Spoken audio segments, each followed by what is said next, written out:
And welcome to episode 35 of What If Civilization Started Over.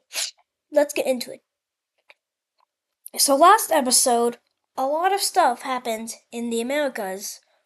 Well, a bunch of stuff happened here, a big treaty of stuff. In Quebec, Quebec.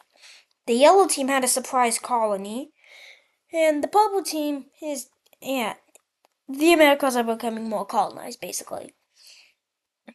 First, we're gonna start with our daily Japan update, because the blue Japan is going to be invaded by the green Japan and the pink Japanese country thing. Yeah. And they're going to both really, they're going to invade heavily, and this thing could probably beat the pink one, but not the green one. But them both together is just not a good combination. And eventually, the pink team, the blue team surrenders. But then down here, something else happens. Like a dark brownish country breaks away from the yellow Japanese country. And then a couple more rebellions take place. There is this purple rebellion thing here.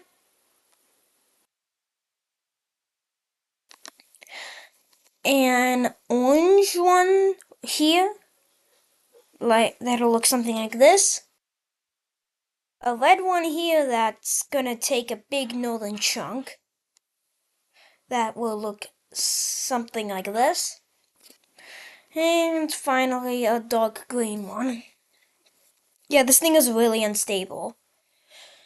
And that's our update. So let's see what that looks like with the actual borders. This is what it all looks like in the end, with capitals. And yeah, Japan is almost united. But now we're going...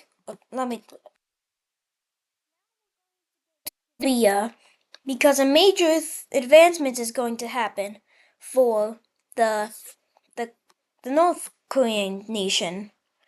This nation has been secretly spying on China to try to develop bomb warfare.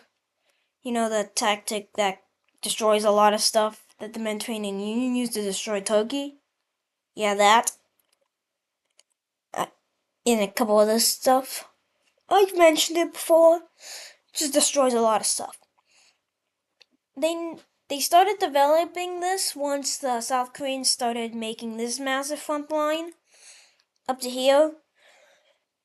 And they did send spies. They got the technology and brought it back to the capital. And now they have bomb warfare. And also, the money that the South Koreans got, 95% of it was put on this military. This single army up here. Maybe not single, but all 90%, 80% of their army is in approximately this circle, more like this. 90% of their army is here. In, this kind of area. So, if they can, 95% of the money from selling that island went towards this military. The other 5% are other causes. So, because of this, when the bomb warfare gets heard of, it gets invented in the North Korean country, they're gonna start to use it to connect to this exclave here with a bunch of troops.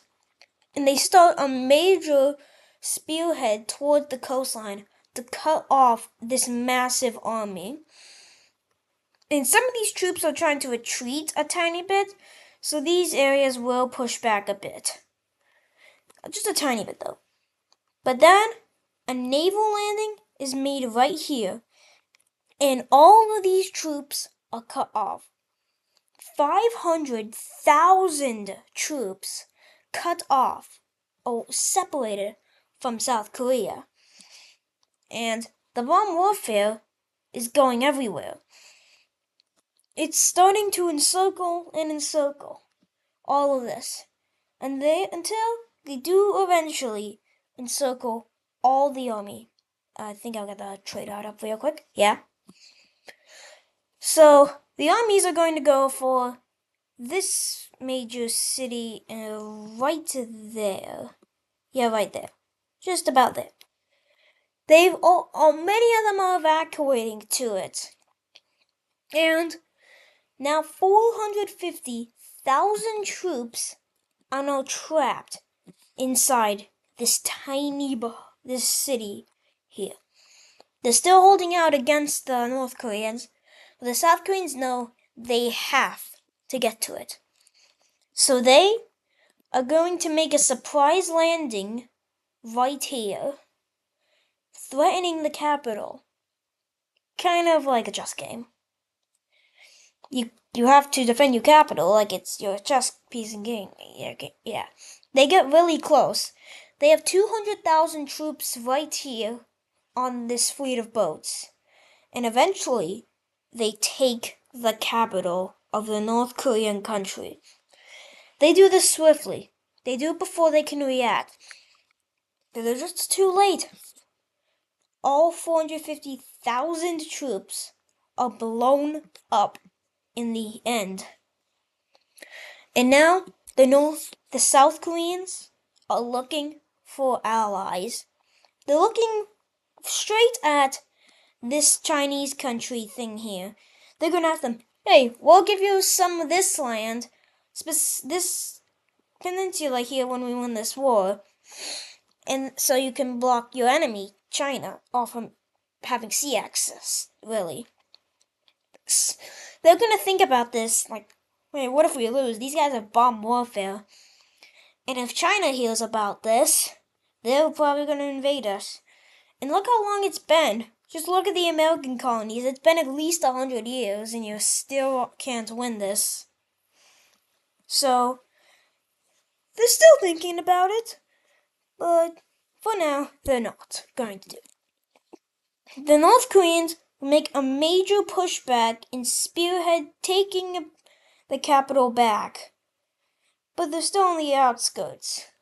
And now the South Koreans are trying to get intel from the North Koreans or the Chinese. And as a counterattack of the South Koreans are going to connect this over to here. And yeah, that's what it's gonna look like. Let's see what that looks like. So this is approximately what that looks like. And yeah. That war probably will last a while. But instead of focusing on the Americas today, we're gonna be focusing a little bit more on this situation. Because a new big member is about to join the Star Alliance. The Mesopotamian trade empire, the Brown Iraq country is what I'll call it. The Iraq Empire, I'd say, just joined the Iraq Coalition, the Union of Iraq Nations. And this is gonna massively counter the Square Alliance. Definitely. And these guys are both kind of preparing for war. It's specifically over like this area, sort of thing. And yeah. Let's not worry about that and go down to India. Because let's look at the alliance demographics of this thing. Yep, that thing is gone. That thing was really only made for Myanmar, and if you can't tell, Myanmar is long gone. So now they break up the alliance, and then something happens. A very dark gray country appears in India. This country wants to unite all of India in any ways possible. Anyways is the key word. And basically, they kind of want they want to unite India under any circumstances. This thing is probably like a terroristic nation. Yeah. And its tactics make it it's a really big rebellion. And it spreads to down in the Orange Country. But then something happens. A surprise invasion from Yemen. Yes, Yemen just invaded the Yellow Indian Country. And this is showing signs of weakness. Like, how can Yemen, reach that? They don't have the strongest navy. They have a strong army, but navy-wise, this is showing kind of weakness in India. So, Myanmar is going to invade, and, they take out all of this area really quickly. So, yeah, this is showing signs of weakness in India. But it gets even worse. A dark red Bangladesh country breaks away or attempts to break away from India. And this rebellion is also successful. This is definitely another turning pointy thing, as now the pink country that just got formed, maybe not just, been around for a little while now, because we've obviously had a time jump when all this was happening. And this pink country has been around for a little while, so it has the capacity to invade others. And yeah, this entire eastern side of India is now gone. But it gets even worse. A dark green Sri Lankan country also breaks away from India. When I mean say India, if it just is the one that is kind of breaking away from. I'll either mean the yellow one, the blue one, or the orange one. But currently I'm meaning the orange one. And this Sri Lankan thing is going to surround the capital of the Orange Indian country. I say Tamil. I think it's Tamil. I don't know. I'll just call it that India. I'll just call it the Horn of India or something. Yeah. And this thing is not going very successful. Let's update the Grey Indian country's successes. And they're destroying India. They also eventually will get some exclaves breaking away to try to join this union. But then another country is going to break away. Another red country is going to surround this exclave and this exclave of the Grey India, attempting to take the capital. The Grey India, seeing this, is going to quickly make this exclave connected, and for the Orange India, yeah, that's gone. And now Orange India doesn't exist, and all there is this. Yeah, but what just happened?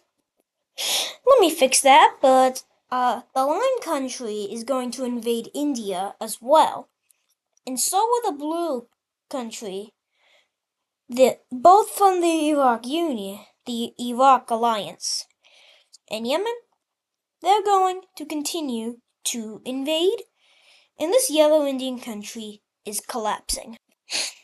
But then one final rebellion breaks away and annexes the rest of the Yellow Indian country. And now, let's see what happens with this thing. A brown country starts to break away from India, and the gray one is going to fund rebellions in that kind of looks like a face, making sort of exclaves sort of things. But the brown country is going to be quick and surround these things. I don't know why, but they just do. And this brown country is also destroying India. The blue country will eventually take all of this, and the gray one is going to continue to take more and more of this territory. Then the final blow is taken by Bangladesh as they take the capital of India, making the Blue Indian country surrender. And that was the Great Indian War. Let's see the peace treaty of India. And this is definitely a peace treaty. The green Iraq country will get that. The blue Iraq country will get this and this. Yemen, if I can get the color, will get this. The Myanmar will get this. The pink country will get this. The orange country will get that. Bangladesh will get, yep, that's my color. The brown country will get this and that. The new yellow country will get this. The green country will get that. This whitish country will get this. And as for the gray country, they will get this. They will get that, and that. But then, actually, no. The gray team is gonna let this thing just be its own country. And we're gonna change its color to a brighter blue. So now we can add capitals for these new nations. Firstly, we can remove these two capitals and add the new ones. There, and there. So that is what India looks like now. Oh, and there. Now we're going to, stay in Asia. We're going to this great country because this thing is really unstable as well.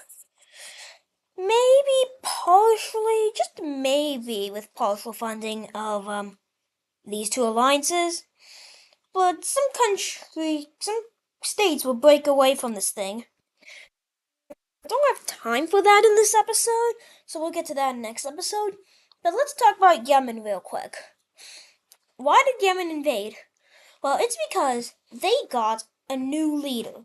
A new leader that wants to colonize the world, make a trading empire throughout the entire Indian Ocean and Eastern Asia. They want to make their empire a staple in history. A big part of history. Something that would be remembered by everybody, even newborns. So, this guy started by blocking off all these countries from access. If Yemen wanted, they could cut off access to the sea or the Indian Ocean from all of these three countries by doing that.